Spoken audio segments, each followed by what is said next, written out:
Imagine two retirees. One collects about $2,000 a month and the other brings in nearly $7,500 a month. According to the numbers, both are average. How is that possible?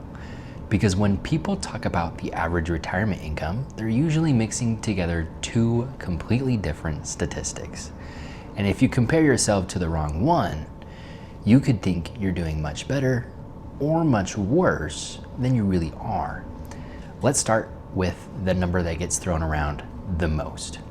According to the latest census-based income data for Americans age 65 and older, the median household income is about $58,700 per year. That's roughly $4,900 per month. Now, notice I said median, not average. And that's important because the mean, or mathematical average, is almost $89,000 per year, or roughly $7,400 per month. That's a difference of more than $2,500 every month. So, which one should you compare yourself to? Think about it this way. If 10 retirees each earn around $60,000 a year, then one billionaire moves into the neighborhood, the average income skyrockets. But nobody else's retirement changed. That's exactly why economists often prefer the median. The median simply tells us what's right in the middle. Half of retirees earn more, half earn less. So if your household expects around $5,000 a month in retirement, you're actually very close to the middle of the pack nationally. But here's where it gets really interesting. That $5,000 usually isn't coming from just one place. For most retirees, the foundation is Social Security. The Social Security Administration estimates the average retired worker benefit in 2026 is about $2,071 per month.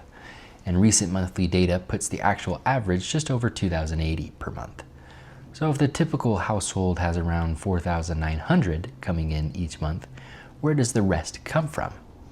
Usually a combination of a pension, 401k, or IRA withdrawals, investment income, rental income, or even part-time work. In fact, according to the latest EBRI Retirement Confidence Survey analysis, more than 90% of retirees rely on Social Security, making it the single most common source of retirement income, which leads to a much better question. Not, am I above average, but is my income actually enough? Let's make this practical. If retirement income is around $2,000 per month, you're probably relying almost entirely on Social Security. If it's around $3,500 per month, you're above many retirees, but unexpected healthcare costs or inflation could still put pressure on your budget. If you're around $5,000 per month, you're right around the national median household income for retirees. And if you're bringing in $7,000 to $7,500 per month or more, you're approaching the mathematical average. But here's the catch. None of those numbers actually tell you whether you're ready to retire. Because someone earning $7,000 a month in a high-cost city might be struggling, while someone living on $4,000 in a lower-cost area could be completely comfortable. So how do you actually know where you stand? That's the question I keep hearing over and over. People knew how much they had saved, they knew roughly what Social Security would pay, but they had no idea whether all of it added up to a retirement that was actually sustainable.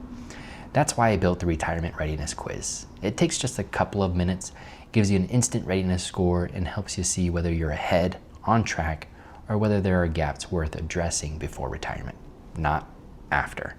If you'd like to see your score, there's a link in the description below, because once you know where you stand, you can actually make informed decisions instead of guessing. Here's the part most people never hear. The goal isn't to have an average retirement income. The goal is to replace enough of your working income to maintain the lifestyle you want. Many financial planners use a replacement target of roughly 70% to 80% of your pre-retirement income, though the right number depends on your spending and goals. That's why someone with a $10,000 monthly retirement income could still fall short, while someone with half that amount could be doing just fine. The benchmark isn't everyone else, it's your expenses. So, where do you fall? Below the median, around the middle, or above the average? Whatever your number is, don't stop at comparing yourself to national statistics. Figure out whether your income is enough for your retirement. If you haven't already, take the retirement readiness quiz linked below to get your instant score and see exactly where you stand. And if you found this helpful, subscribe, because every week we break down retirement planning into simple, practical strategies to help you retire with confidence.